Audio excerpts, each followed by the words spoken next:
All right, guys, welcome back. So here we are. We've uncovered the final room of the dungeon, and I'm going to kind of recap for you guys what happened.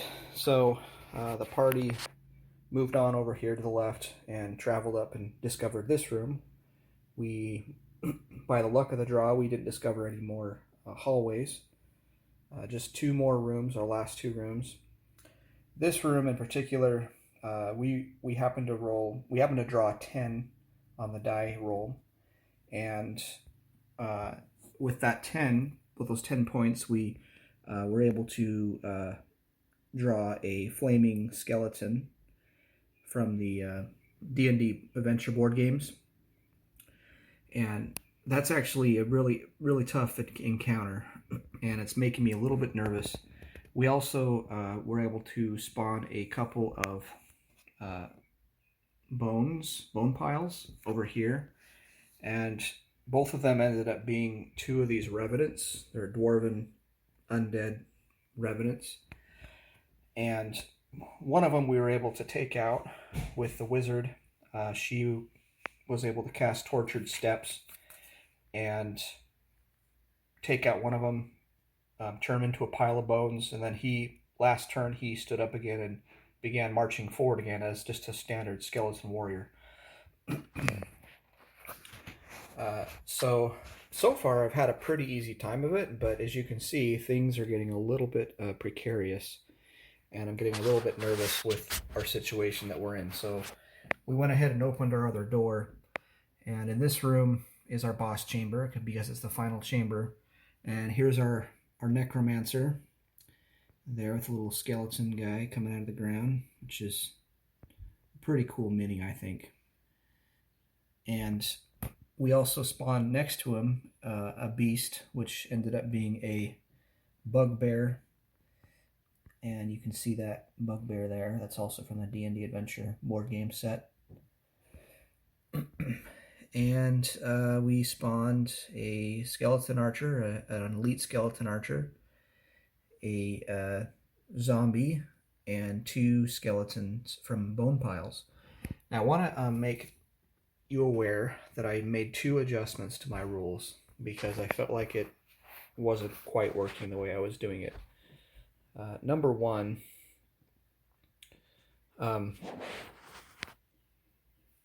so I didn't quite explain this before, but in the Invisible Overlord deck, there are several themed decks, one for each expansion, essentially. So you have an undead deck for the Necromancer side. You have a orc deck for the orcs. You have the Lord of the Abyss for the fire lava demon things, and you have the Tyrant of Helpy expansion. So here's my cards up here on the wall, but just for easy reference.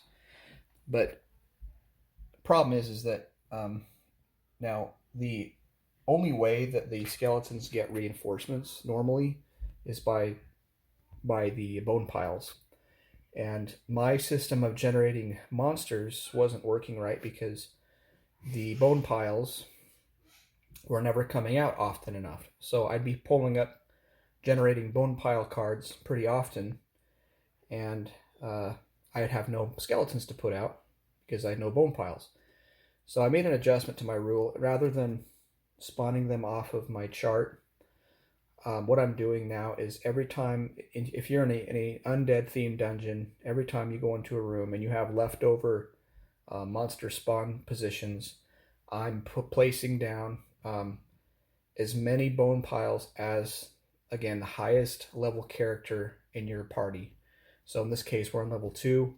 I put down 2 bone piles every single room in addition to the other spawns. And when I put those bone piles down, typically, when I'm putting monsters down, I start the very back and work my way forward, because it is more likely for you to have a stronger monster on the first roll, because you have the most amount of points to work with, right? Logically. So I put the strongest monster in the back, and then the weaker minions up front.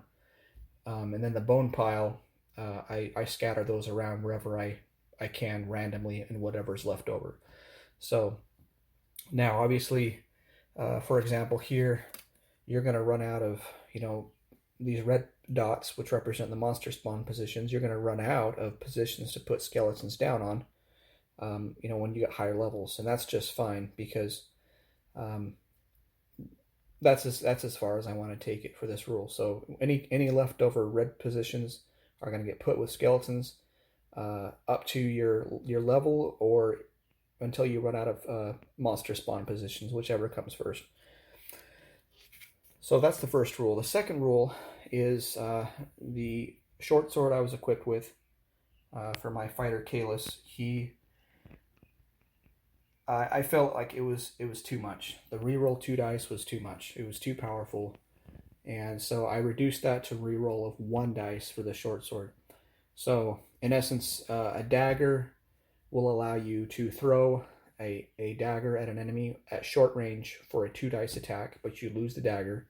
That's the cheapest weapon you can buy. Then you can move up to the short sword, which allows you to reroll 1 dice in combat. The long sword allows you to reroll 2 dice in combat. The broadsword, 3 dice, and the axe, the battle axe, I think is also 3 dice.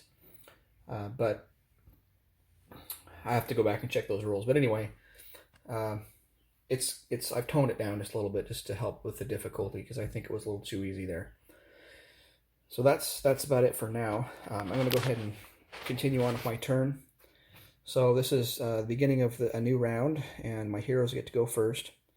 So now before I started this video, I kind of planned out what I was going to do, and I actually moved the wizard back a little bit to get in position to use her magic in just the perfect way.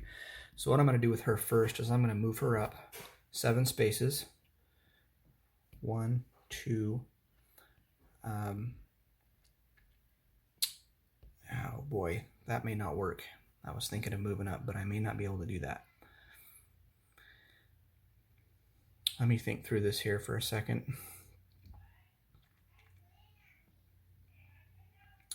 I think I may actually end up going in and moving up, having the fighter go first and doing his attack first, and then moving the wizard up after that. So we're going to go ahead and roll for his attack.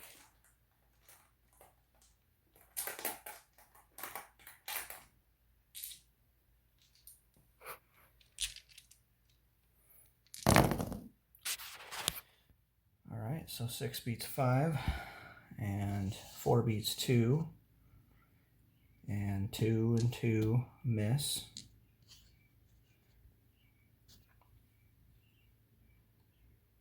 Nope, they don't miss. Zombies only have 1 armor. So as long as we get 3 hits on him, we've destroyed the model. That's 1, 2, 3, 4. He's gone. So he's out of the game, and we're going to take an experience point. And now his turn's over. We're going to draw an overload card for an interrupt. We do have an interrupt. Well, that's not good. And it's an attack. So we're going to try to bring up anything we can bring up to attack. And that's just pretty much ruined my plans. Well, we'll have to make do. All right. So they're attacking the armored, which is my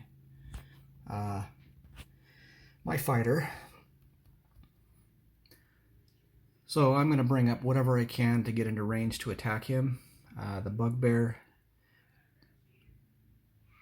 can only move up to 5 spaces.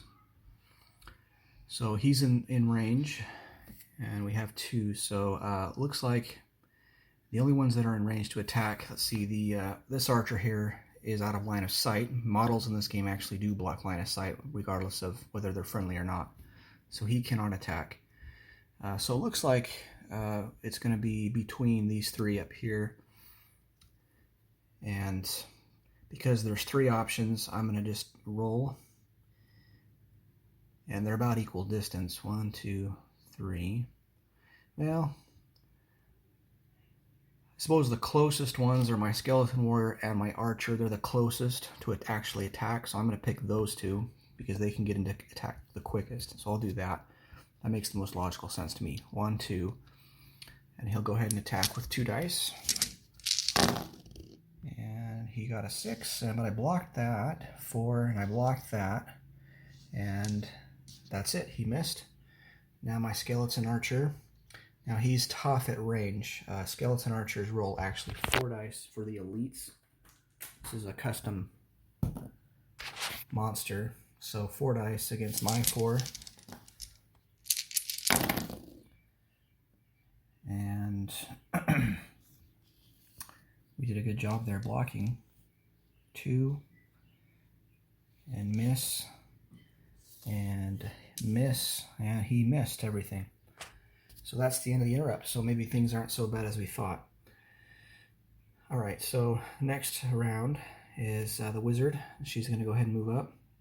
1, 2, 3, 4. And she has a protection spell on her still. Now, here's where it's interesting.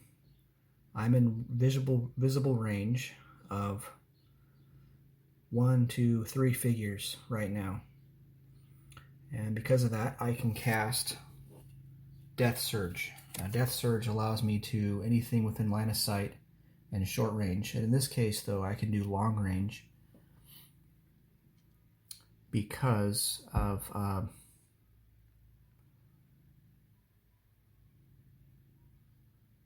my energy skill, which lets me double. And in fact, I'm wondering if I have range on the Necromancer as well. I forgot to explain, the Necromancer actually comes with random spells.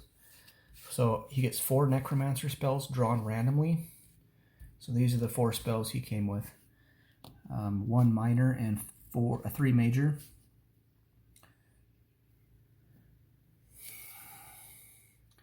So if I were to move over here to this square to my left, I wonder if I would be actually in visible range of him as well. You know what? I think I am. Only problem is it takes me out of visible range of this guy. So which one do I want more? Do I want to take out the Necromancer or the Bugbear? Honestly, right now, I think I want to take out the Bugbear because most of the spells that he has to cast are summoning spells. He has one that allows him to modify your own rolls and modify your rolls so they become his rolls that he wants to choose to replace with. The other one allows him to take a wound, to take a pile of bones and replace it with skeleton archer or fighter or warrior. And this one just allows him to place bones. And this one allows him to take zombies and attack with them, or move with them, I should say. The shuffling horde. So none of these are actually direct attack spells, which is good. Now my biggest worry is that he could utilize his skeletons and his undead, his zombies, to attack us. So I think the best choice here is to go ahead and get rid of these minions first. So I think she'll stay right where she is and cast her spell where she is. She's going to go ahead and she has a power crystal 2, which will give her 2 extra dice when casting the spell. So instead of 4 dice, she gets 6 dice. And I'm going to go ahead and roll.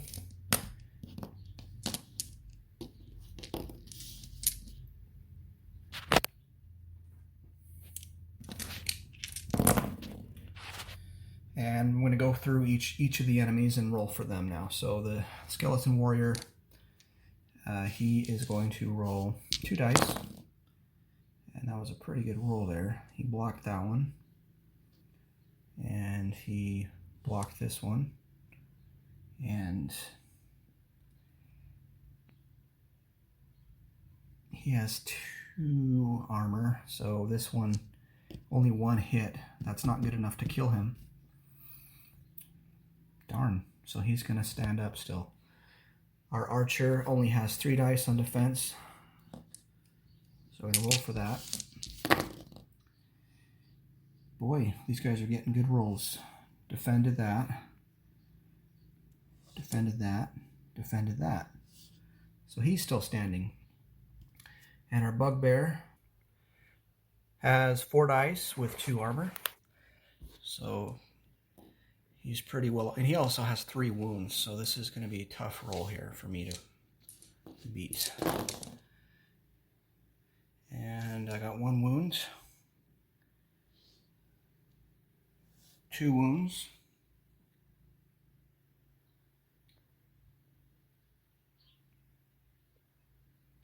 only 2 armor, so that is a wound. Another wound, and that's already, those are almost don't count. So there we go, 1, 2, 3 wounds. So of all the monsters, we killed the strongest one off the bat. Just making sure I'm believing my eyes. 1, 2, 3. Yep, 3 wounds on that guy. He's gone. And she'll get an experience for that. So that could have gone worse, but I'm a little disappointed we couldn't take out the undead. Alright, her turn's over. I'm going to pull up a no interrupt this time. Alright, so for this turn, it's our warrior again, and he's just going to go ahead and take a swing at this skeleton again.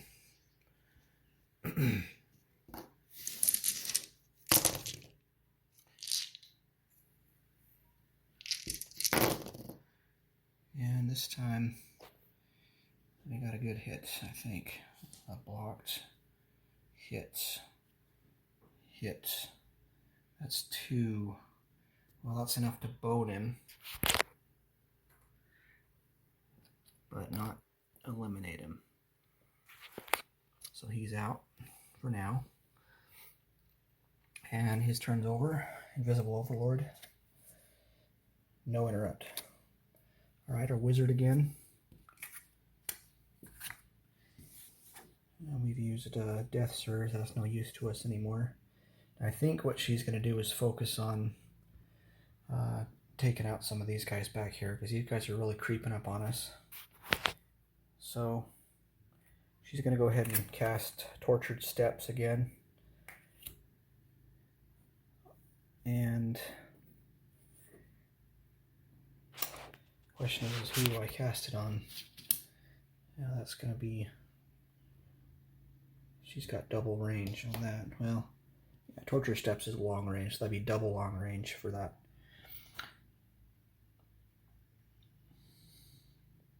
I think just go ahead and cast it on the skeleton down here, because he's closest to us, and this guy only moves 4 spaces at a time, so it's going to be a long time for him to get over here. We'll just cast it on him there. But before we do that, I think we'll...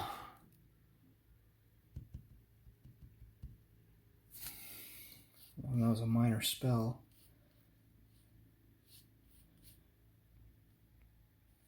I think she'll go ahead and cast Protection on the warrior as well. And she will go ahead and add a power level 2 to that, so he gets an extra 2 dice. So he gets 3 extra dice on defense, his next defense roll.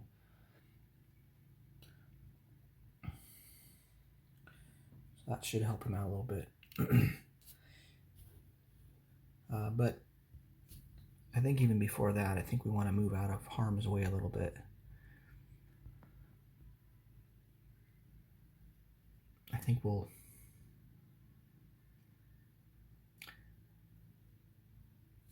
move her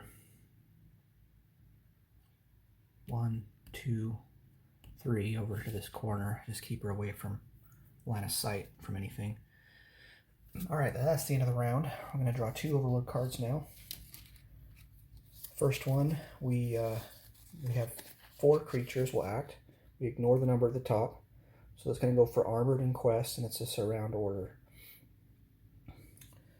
So we have 3, and it's a surround order. Okay, so with surround, we're going to want to try to bring up the closest monsters to surround our heroes if possible. And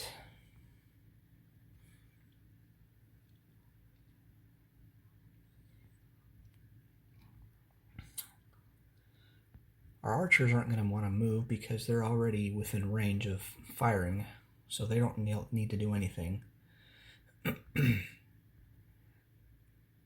Well, we could move in this elite warrior down and kind of cut our heroes off.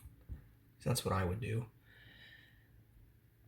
So I think what we're going to do, which makes most sense to me, if I was playing the monsters, I would move this guy up because I would want to get him closer to the action, get him behind him. So he's going to move 4. 1, 2, 3, 4, and that's going to trigger an attack on him. 4 dice. And not good. He blocked everything, so that's no good on him. Second thing I'm going to do is move this archer over. 1, 2, 3, 4. So now we're in line of sight of both of our heroes, and we've cut them off from each other, which will be an intelligent thing to do, I think. Now, last of all, I think we're going to have our leader here cast a spell.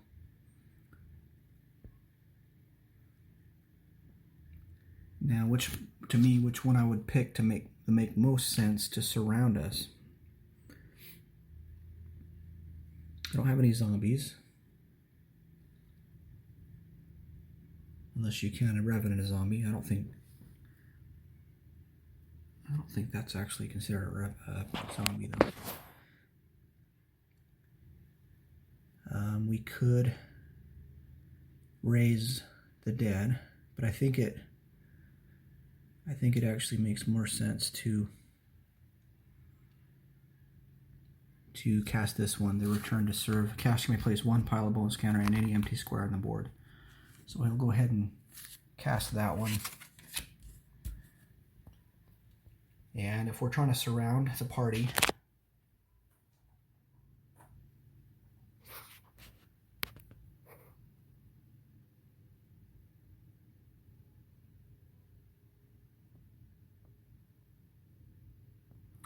it can be anywhere empty on the board.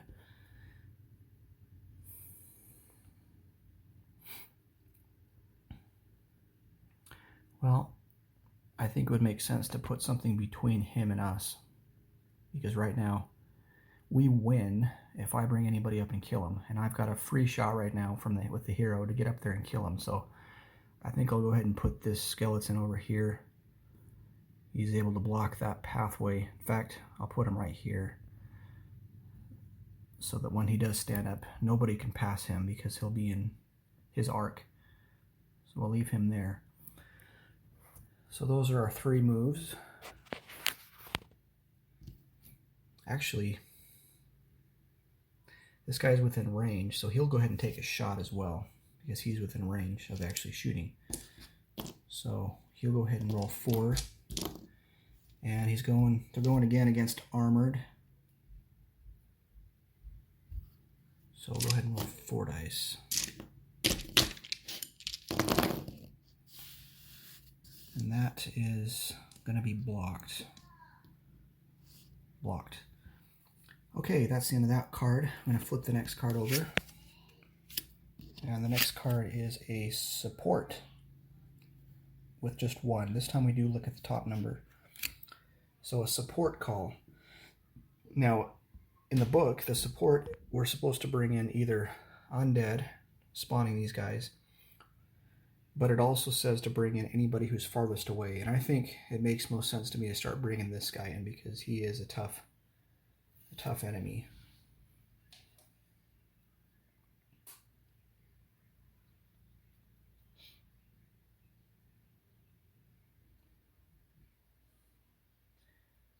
And I'm just looking up his abilities here for a minute. Blazing Skeleton moves 5. 1, 2, 3, 4, 5. And that's it. That's it for their round. So it's our turn again. And I'm really tempted to just book it to him and take him out. So as soon as we do that, we win. However, there's also a treasure pile here that we love to pick up as well. And we can't do that if we finish the mission too early. So do we risk getting the treasure,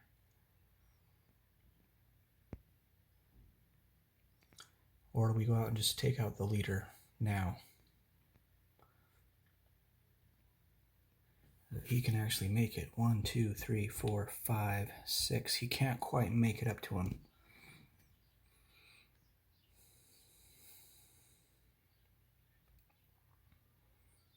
But we could make it to the treasure on this turn.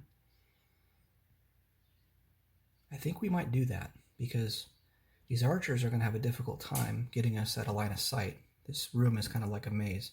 I think it would be good to get us up there as quickly as possible. Only downside is we leave her undefended.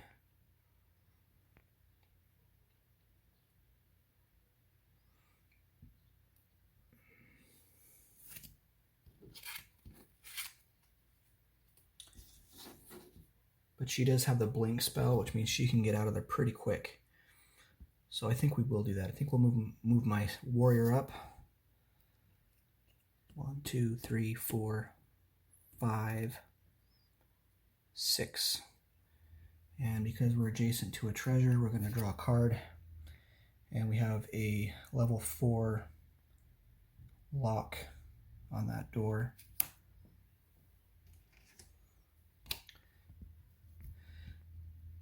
And he can go ahead and make an attack against it. So that is a 4 versus 4. This is going to be a tough one to break.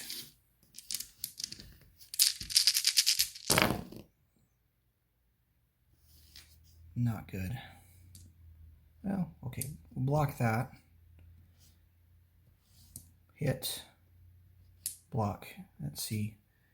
What is the armor on this? Oh, it is a 4 armor. Never mind. Nope, we did not crack it.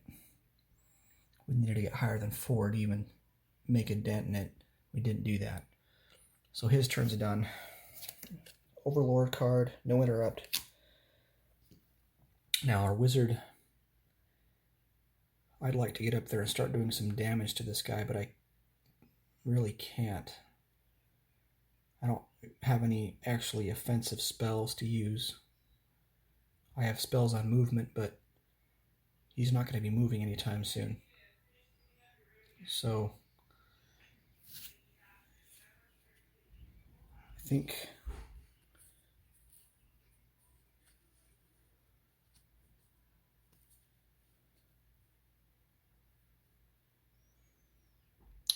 what we'll do is we're going to cast Tortured Steps again on this skeleton down here first.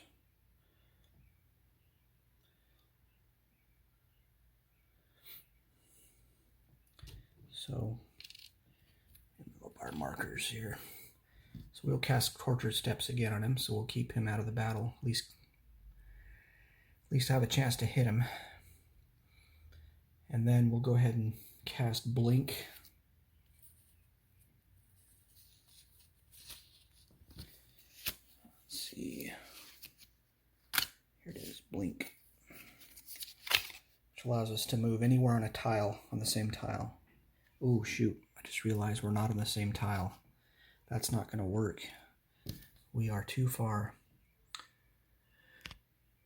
But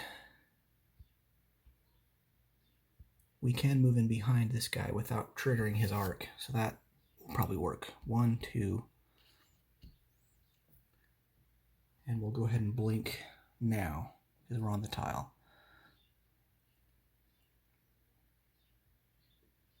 I think we'll go ahead and move right up behind this guy so you can get ready to maybe make some attacks on him. And that's her turn. Alright, that's halfway through the round. Let's see if there's an interrupt. No interrupt.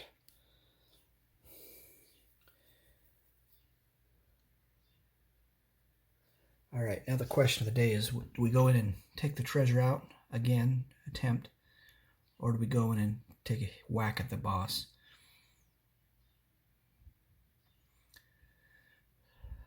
Well,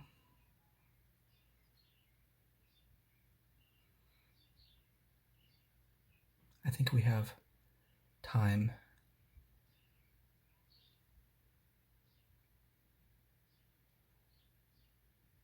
I think I'll go ahead and take up the treasure. I think we've got a little bit of time. I've got that 3 dice protection marker on me, which is going to help me against these guys when they come up. But I'll go ahead and take up the treasure again. At least we'll try. Get at least 5 or 6. And we did get a 5, but they blocked it. No dice again. I think we may have to give up on this one.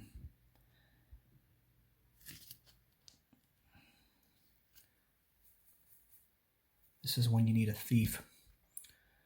All right. Overlord. No interrupt. However, we do get to raise bone piles.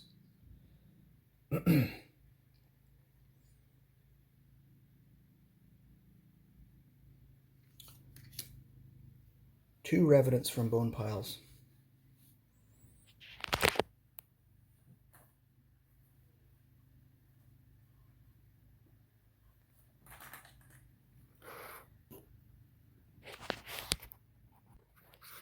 Actually, I think I'm playing that rule wrong. I don't think I'm supposed to raise anything if it's a no interrupt. I think, obviously, there's no number on this for the number of units that move and attack and so forth. So in that case, I'm assuming that whatever is happening up here is considered our interrupt. And since we're in an interrupt phase, nothing's going to happen. So we will not do that. Again, as I said before, some of these rules are pretty vague, and there's not really a good answer in the rule book. So, do what makes sense. To me, there's nothing on this card that indicates that we should be following the information up here. If we're mid round and we're doing an interrupt and it says no interrupt, because if it did say yes, then what else are we supposed to do? There's no numbers to move it, so I assume the only thing we do is actually raise the skeleton. So we'll go ahead and just skip that. That just makes the most logical sense to me that I can think of. So we'll finish off with her attack, and I think she'll just go ahead and attack this guy. And since he's a necromancer, I don't think he's got that much attack dice. He's a mage. Only 2 attack dice and 2 wounds, but only 2 attack dice and 1 armor. So this shouldn't be that bad, even for her. All right, here we go. I'm gonna backstab this guy. Blocked and blocked. No good. All right. Overlord's turn. First card is now. We do in fact follow this card because we are in a Overlord turn. So even though it says no interrupt, we still follow the card. 2 skeleton warriors from bone piles. Choose places that do not trigger a free strike where possible. Well, that's obviously going to be our positions right here. So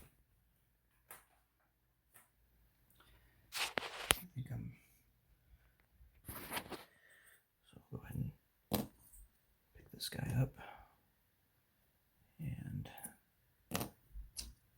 this one as well.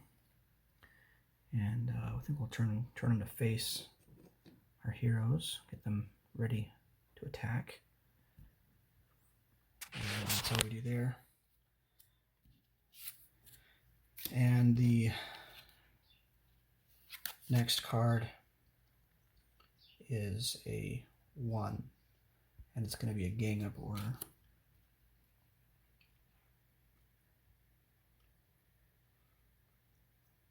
It's going for spellcaster and weakest, which is our spellcaster. So the guy that can gang up on the best is this position, this guy over here on the left.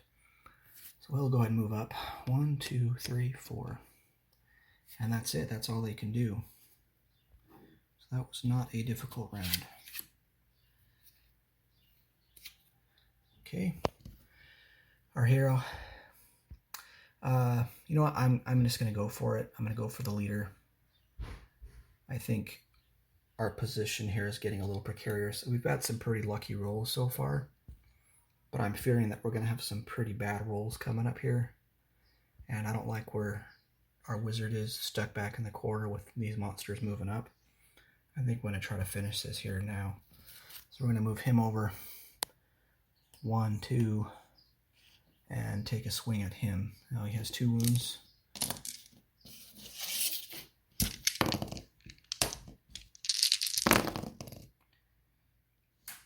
And a 5 beats a 2. And a 3 beats a 1. And a 3 is another hit. And he's down. He's done. So that's it, folks. We've taken out the Necromancer. And that is the end of the battle.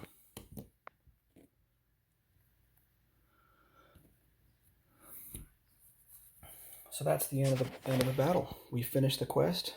It was actually, we finished quite well. It wasn't too bad. My first 2 games, I had my wizard get knocked out in both of them, and my warrior escaped just barely.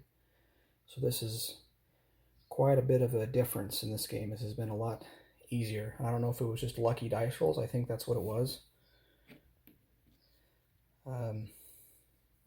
And I think I tried paying attention a little bit better while I was on camera. So I think I played a little bit better as well. So what we do when we finish an adventure is we head back to town. And now you remember we did rescue the little bar guy here, the merchant, the innkeeper and his faithful dog. So because of that, we're going to be able to possibly get a better reward. Now, we found him on our first room in here. So what we're going to do for that is we're going to roll. I've generated a table.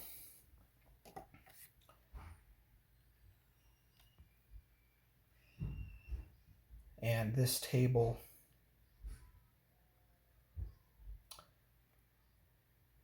pull it up here. This table will allow us to draw treasure in a more interesting way. I don't use the normal treasure draw. Normally on these event cards, when you draw a treasure, you will draw a card and you will look here and it'll tell you what you get the treasure. I'm not using that per se because it just doesn't give me enough. It only gives me potions and things, and I don't think that in an adventure there should be only potions. There should be gold and there should be real treasure and real loot. So I've modified that to use a different table, just a treasure table like this. And what we're going to do is we're going to roll a d20. So in this case, what we do is because I rescued the innkeeper